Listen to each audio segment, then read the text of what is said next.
ओम श्री गणेशाय नमः।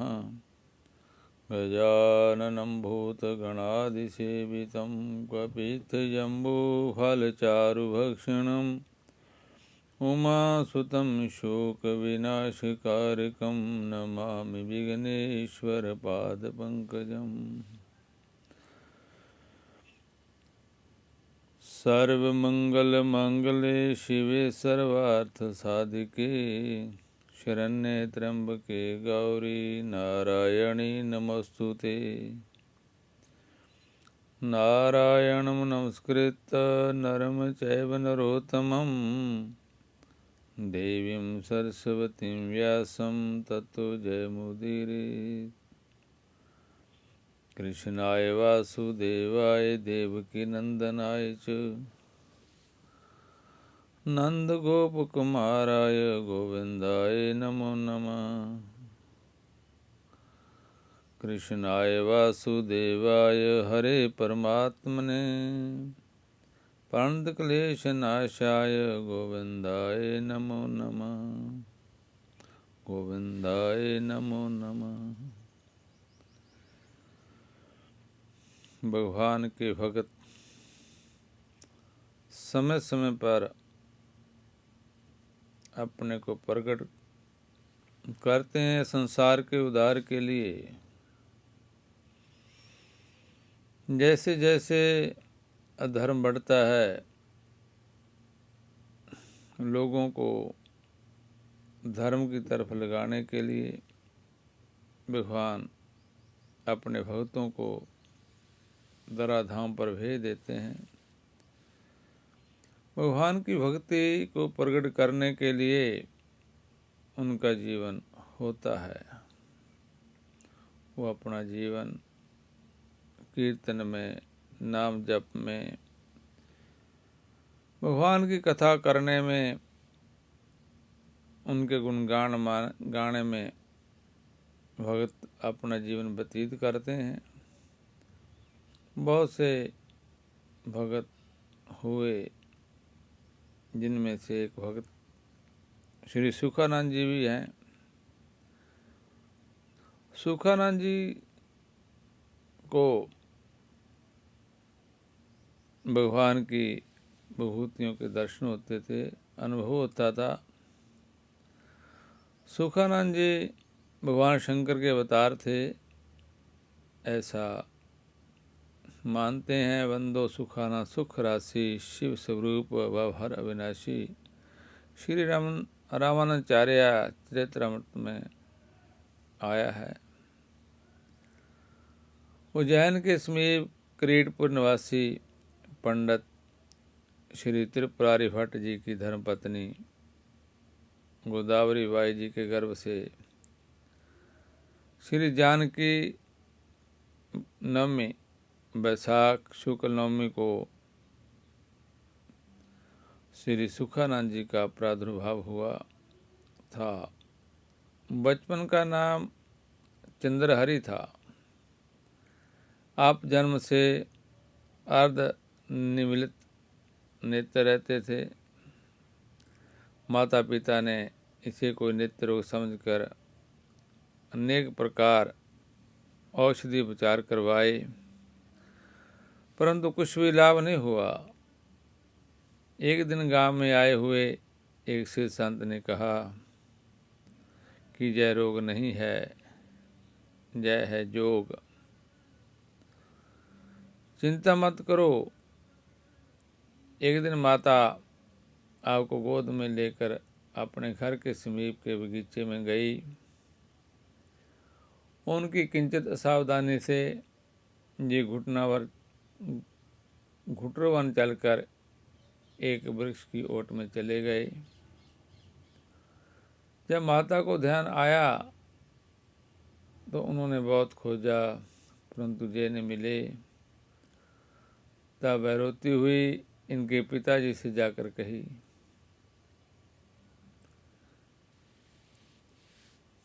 पिता ने आकर देखा कि एक विशाल विषधर सर्प बालक के सिर पर फन फैलाए बैठा है। उन्होंने हाथ जोड़कर प्रार्थना की तो सर्प अदृश्य हो गया। फिर इन्हें घर लाकर बड़ा उत्सव मनाया। घर के समीप ही भगवान का एक मंदिर था। जो नित्य प्रति माता के साथ भगवान की आरती का दर्शन करने जाते थे। माता आलस्य करती तो जो बलात् उनकी उंगली पकड़कर मंदिर को चलने का अनुरोध करते। भगवान का दर्शन कर चरणामृत पान कर बहुत आनंदित होते। जब थोड़े बड़े हो गए तो अकेले ही चले जाते। एक दिन तो सो रहे थे, आरती घंटी सुनाई पड़ी तो तुरंत जाकर दौड़ पड़े मंदिर को। मार्ग में गिर गए तो एक परम सुंदर सुकुमार इनको उठाकर मंदिर ले गया और दर्शन कराकर घर पहुंचाकर अदृश्य हो गया। वस्तु तस्तु वह सभी भगवान ही थे। यथा समय बालक श्री चंद्र हरि का उपनयन संस्कार हुआ। जब पाठशाला में पढ़ते तो श्री अध्यापक जी से प्रार्थना किए कि हमें तो वह अक्षर पढ़ाइए जो अक्षरातीत की प्राप्ति कराने वाला हो। इनके वचन को सुनकर अध्यापक जी चकित हो गए और मन ही मन विचार किया कि यह तो कोई अवतारी बालक है। अत्यंत अल्पकाल में ही इन्होंने संपूर्ण श्रुति शास्त्रों का सम्यक ज्ञान प्राप्त कर लिया। एक दिन एक जोशी ने इनका दर्शन कर इनके माता पिता से कहा कि आपका बालक अलौकिक विभूति है, परंतु ध्यान रखना 18 साल तक इसे जल अथवा दर्पण में मुंह नहीं देखने देना, नहीं तो यह उसी क्षण विरक्त हो जाएगा।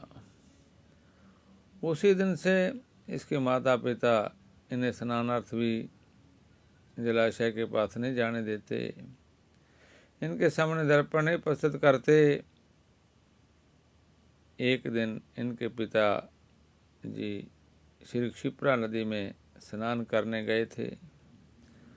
घर पर केवल ये ही थे।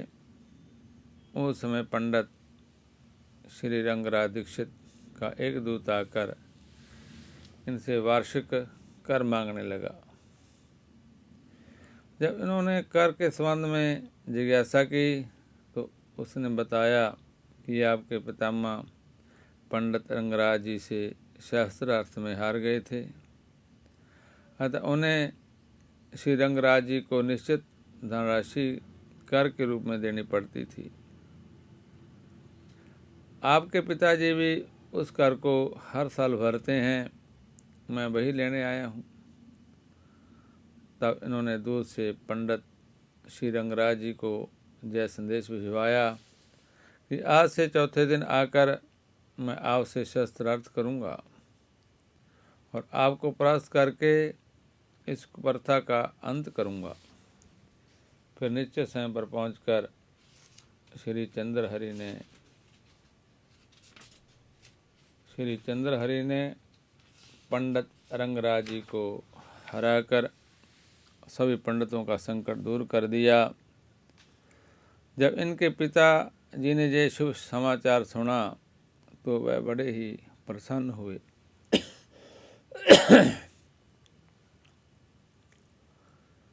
और इस उपलक्ष्य में उन्होंने बड़ा भारी उत्सव मनाया।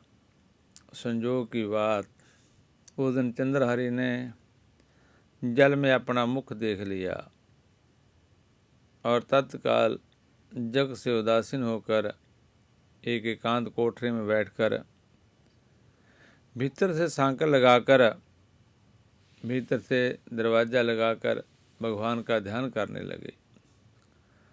माता पिता ने भोजन के लिए कहा तो इनकार कर गए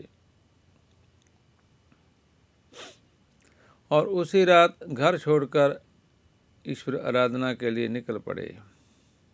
प्रातःकाल होने पर जब इनको कोठरी में नहीं देखे तो माता पिता की व्याकुलता का ठिकाना नहीं रहा। खोजने के लिए चारों ओर आदमी दौड़ाए गए। जिस दिन भर चलने के उपरांत सायंकाल को एक अमराई में विश्राम करते हुए मिले। बहुत बात आग्रह अनुरोध करने पर भी जब नहीं लौटे तो इनके पिताजी ने अपने एक परम विश्वासी श्री पंचौली जी को इनके साथ कर दिया। मार्ग में माया की प्रेरणा से एक तरुणी स्त्री द्वारा कुछ भोजन खिलाए जाने पर मन में कुछ विक्षेप हुआ, परंतु श्री पंचौली जी ने तुरंत भगवत चरणामृत पिला दिया, जिससे तुरंत ही पुनः मन स्वस्थ हो गया। फिर आगे बढ़े। एक रात को स्वप्न में एक सिद्ध मुनि का दिव्य आदेश प्राप्त हुआ कि काशी जाओ। जब इन्होंने स्वप्न की बात श्री पंचौली जी से कही तो उन्होंने श्री स्वामी रामानंदाचार्य जी की चर्चा की। श्री आचार्य चरण की चर्चा सुनकर आपका मन स्वामी जी के दर्शन के लिए ललक उठा। श्री गंगा जी के तीरे तीरे चलते हुए काशी आ रहे थे। मार्ग में ही काशी के एक सन्यासी श्री राम भारती जी से भेंट हुई। उन्होंने तेजपुंज मुखमंडल को देखकर परम अधिकारी जानकर इनको अष्टांग योग अभ्यास करने की प्रेरणा दी और तथा अपने संग इनको अपने आश्रम पर ले आए। वहाँ इन्होंने अल्पकाल में ही समस्त योगिक क्रियाएं सिद्ध कर लीं। एक दिन महर्षि ऋचीक ने प्रातःकाल इनका दर्शन कर अविलंब श्री स्वामी रामानंदाचार्य जी की शरण ग्रहण करने को कहा। इन्होंने ऋषि का आदेश श्री राम भारत जी को सुनाया तो वह बड़े ही प्रसन्न हुए। दूसरे दिन प्रातः दोनों ही श्री स्वामी जी के चरणों में उपस्थित हुए। श्री स्वामी जी ने ब्राह्मण कुमार चंद्रहरि को कृपा करके विधि पूर्वक पंच संस्कार करके श्री राम मंत्र की दीक्षा दी और इनका नाम रखा सुखानंद जी। श्री राम भारती जी भी श्री स्वामी जी के द्वारा तत्व ज्ञान का उपदेश पाकर कृतार्थ हो गए। कुछ काल तक श्री स्वामी जी के चरणों की सेवा करते हुए काशी में ही रहकर भजन साधन करते रहे। फिर श्री आचार्य चरण के देश से आप चित्रकूट में श्री राम छाया नाम के स्थान पर रहकर बहुत काल तक भजन किए। आपके दर्शन स्पर्श समागम से ना जाने कितने विमुख जीव भगवत सन्मुख हो गए। कथा आई है, एक भगवत मुख वणिक था।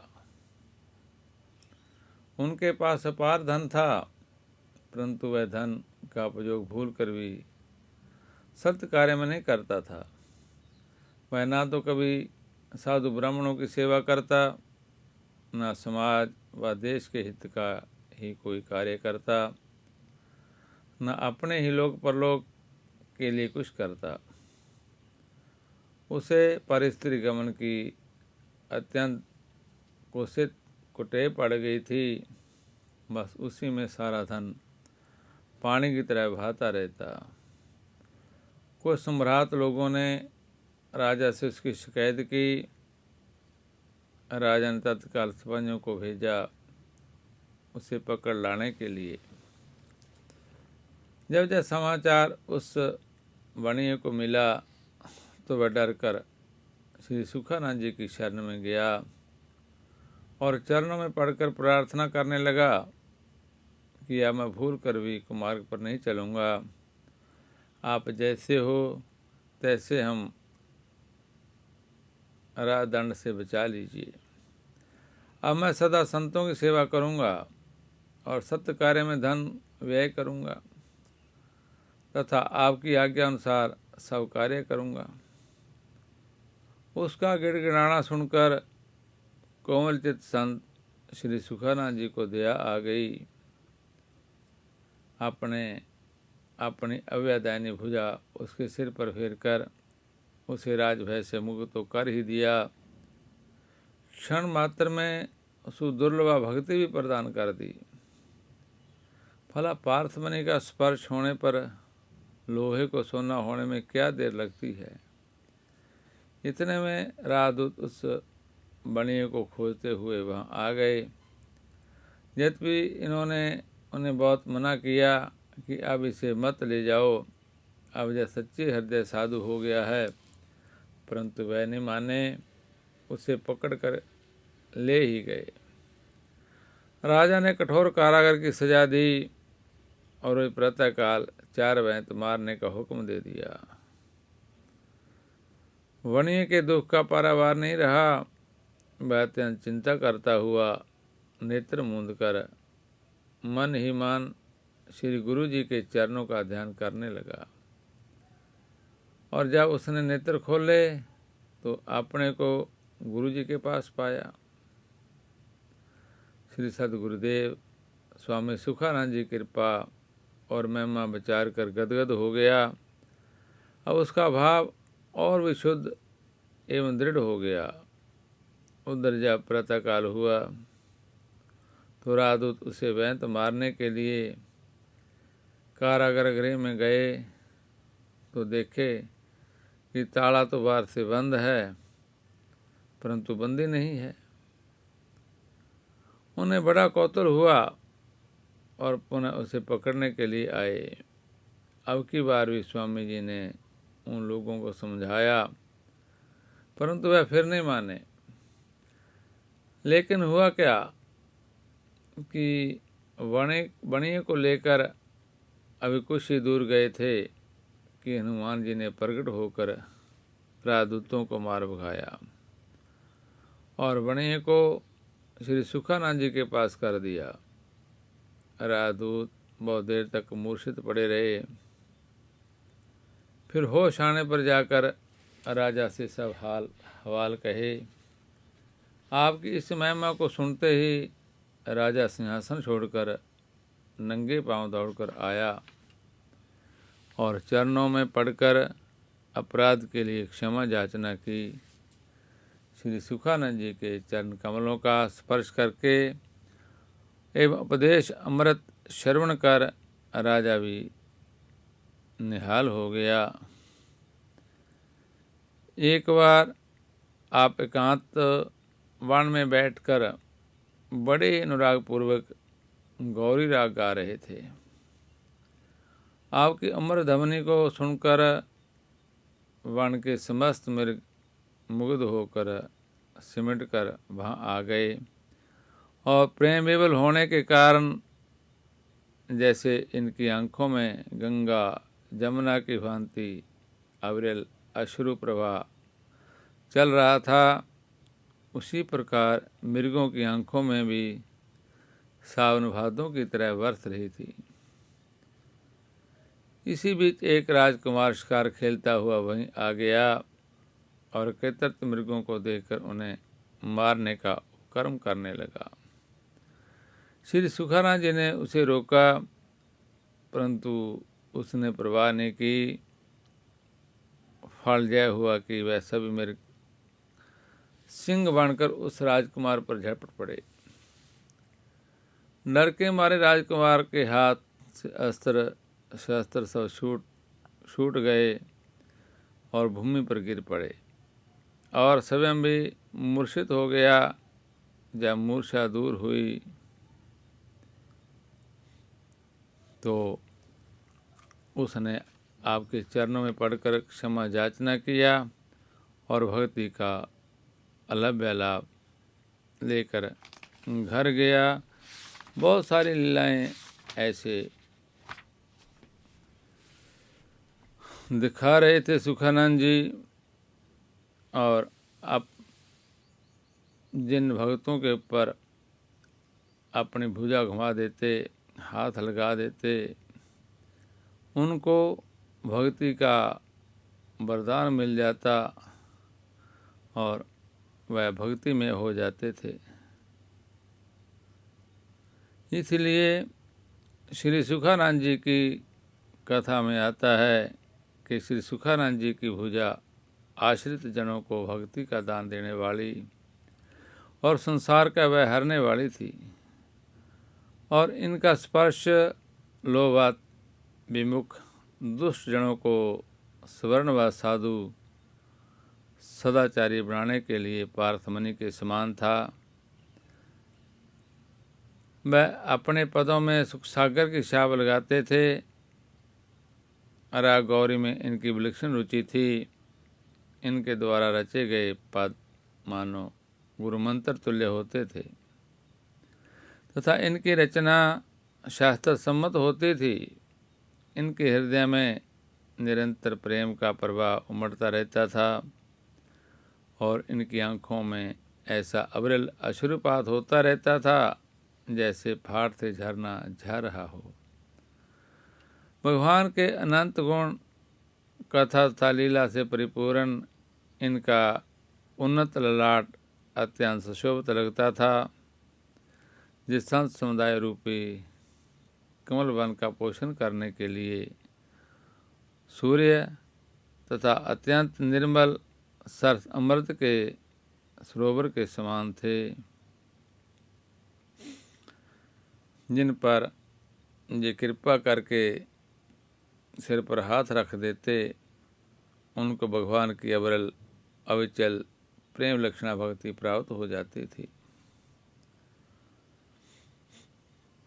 भगवान भी अपने शरणगतों को अभय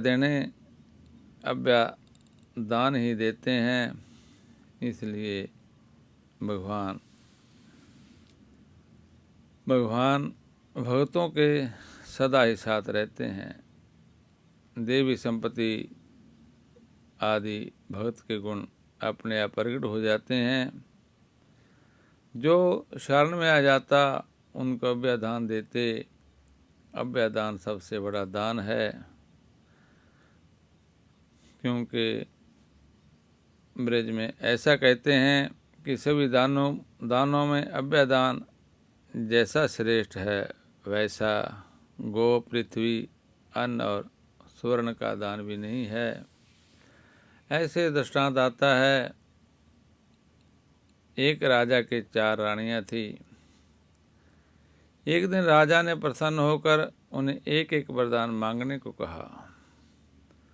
रानियों ने कहा, फिर किसी समय मांग लेंगी। कुछ दिन बाद राजा ने बहुत बड़े अपराधी को प्राण दंड की सजा दी। रानियों को यह पता चला तो उनके मन में आया कि राजा के पास धरोहर रखे हुए वरदान में इन अपराधी के लिए एक एक दिन का जीवन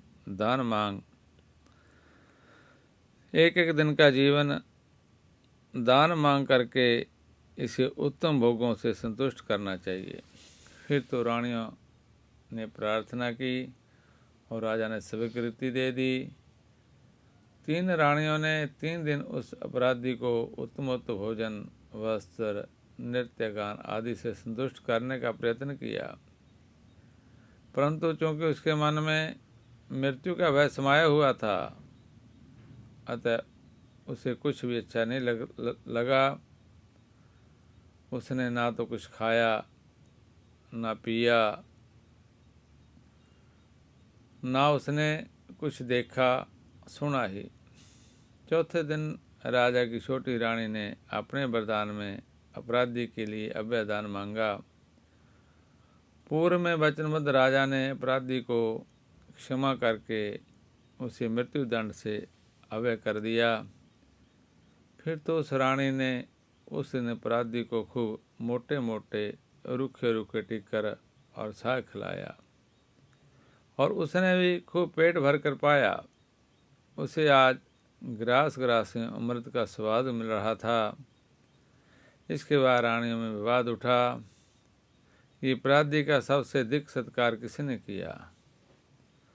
जब स्वयं कुछ निर्णय नहीं हो सका तो बात राजा के पास पहुंची। राजा ने इसका निर्णय स्वयं न करके उस अपराधी को ही बुलाकर पूछा, तो उसने बताया कि मुझे तो सबसे अधिक मीठी लगी छोटी रानी माता जी की रूखी रोटियां, क्योंकि मैं उस समय अभय हो गया था। जब तक मृत्यु का भय था तब तक मुझे कुछ नहीं सुहाता था। इससे सिद्ध हुआ कि निश्चय ही अभयदान सर्वश्रेष्ठ दान है।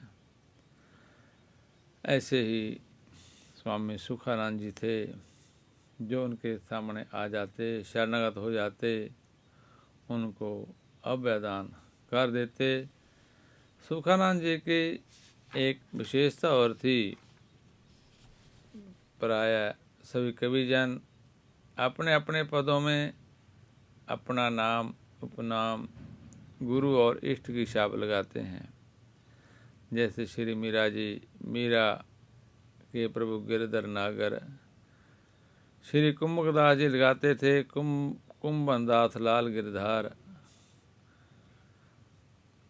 और श्री सत्य स्वामी जी शीत स्वामी गिरधन श्री विठल। ऐसे बहुत संत भगत हुए जिन्होंने किसी न किसी की छाप लगाई और पढ़ने पर पाई भी जाती है। उसी प्रकार इनके पदों में सुखानंद स्वामी सुखसागर की छाप होती थी। राग गौरी प्रत्येक कवि की छंद एवं रागों के प्रति भिन्न भिन्न अपनी अपनी विशेष रुचि होती है। जैसे श्री नरसिंह जी की केदारा राग के प्रति तथा श्री कृष्णदास चालक की चरचरी एवं श्री जनगोपाल जी की जकरी छंद के प्रति रुचि थी, वैसे इनकी गौरी राग के प्रति विशेष रुचि थी। पद रचना गुरु मंत्र जैसे तुलसीदास जी की रचना को आस्तिक जगत मंत्र ही मानता है। वर्ण आया है कि एक बार अकबर बादशाह ने श्री सूरदास जी से कहा कि कविता आपकी श्रेष्ठ है कि तुलसीदास जी की। श्री सूरदास जी ने कहा कविता मेरी श्रेष्ठ है। अकबर ने कहा बहुत से लोग तो श्री तुलसीदास जी की कविता की भी बहुत बड़ाई करते हैं। श्री सूरदास जी ने कहा श्री तुलसीदास जी की कविता को कविता कहना ही भूल है, वह तो मंत्र है मंत्र। जब सुनकर अकबर बहुत प्रभावित हुआ और बोला श्री तुलसीदास जी को की कविता को वास्तव में आपने ही पहचाना है। वैसे ही श्री सुखानंद जी की भी रचनाएं गुरु मंत्र तुल्य प्रभावशालिनी होती थी। जैसे मंत्र जब से देवता अधीन होकर भक्त के भाव अनुसार लीला करते हैं, उसी प्रकार इनके पदों का प्रभाव भी प्रत्यक्ष देखा गया है। एक बार ये द्वारकापुरी गए थे। भगवान श्री द्वारकानाथ जी का दर्शन करके आपने यह पद गाया, मधुपुरी क्यों ना चलो तुम श्याम, बल जाऊं राजधानी कैसे शादी गोकुल ग्राम। नंद यशोदा की रट मेटो बेग चलो उठ धाम, निस्वासर को कल न परते है सुमरत तेरो नाम। तुम बैन बजाए बुलाई कालिंदी के तीर, अब बातें क्यों विचारेंगी हरि हलदर दो वीर।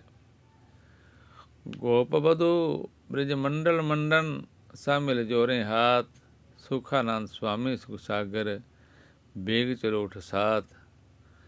जयपाल सुनते ही श्री ठाकर जी इनके साथ ब्रज को चलने के लिए उद्यत हो गए।